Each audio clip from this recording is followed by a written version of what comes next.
ഏതെങ്കിലും രീതിയിൽ ഇവിടെ വെച്ച് തന്നെ ഇതൊക്കെ അവസാനിപ്പിക്കാൻ നോക്ക്. ഞാൻ ഉടനെ വരാം. വന്ന് വരുണ്ണി ഇങ്ങോട്ട് പിടിച്ചോണ്ട് വരാം. എടീ, ചങ്കൂറ്റം ഉണ്ടെങ്കി അതാ ചെയ്യേണ്ടത്. അവൻ ഇവിടെ കിടന്ന് പ്രണയനാടകം കളിച്ചോണ്ടിരിക്കുക. അവരുടെ ഒരു നോട്ടവും ഭാവവും. ആ, നീ പെട്ടെന്ന് ഇങ്ങോട്ട് വാ.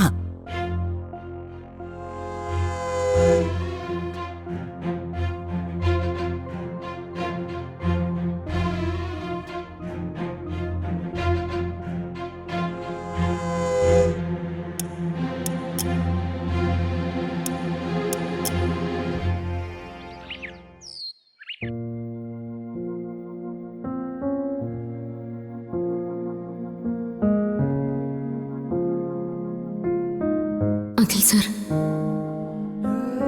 നമ്മുടെ മോളെ തെറ്റ് ചെയ്യാണോ? വരുൺ അവളെ ഇഷ്ടമാണെന്നൊക്കെ എനിക്കറിയായിരുന്നു.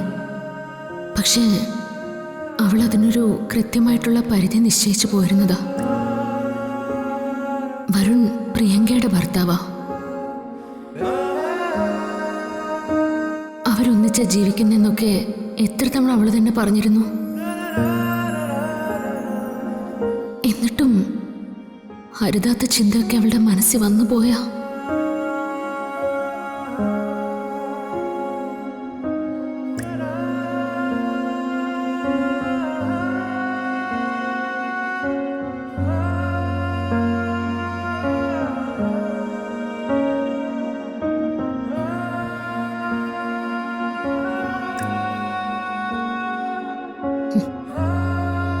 എഴുതി, എനിക്കിപ്പോ തന്നെ മോളെ കാണണം.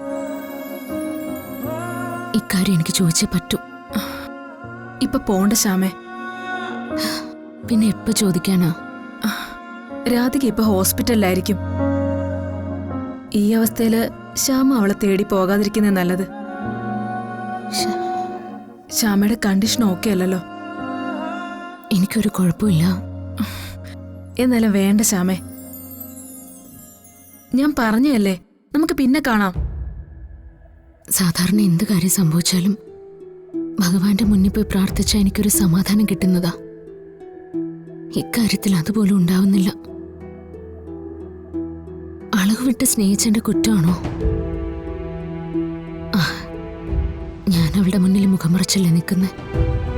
അപ്പോ അവൾക്ക് എന്റെ മുന്നിൽ മുഖം മറയ്ക്കാൻ എന്താ പ്രയാസം അല്ലേ? ശ്യാമേ, കൂടുതൽ ചിന്തിക്കും തോറും ശ്യാമ അസ്വസ്ഥയാ. അസ്വസ്ഥത വന്നാ പിന്നെ ശരീരം നേരെ നിൽക്കില്ല.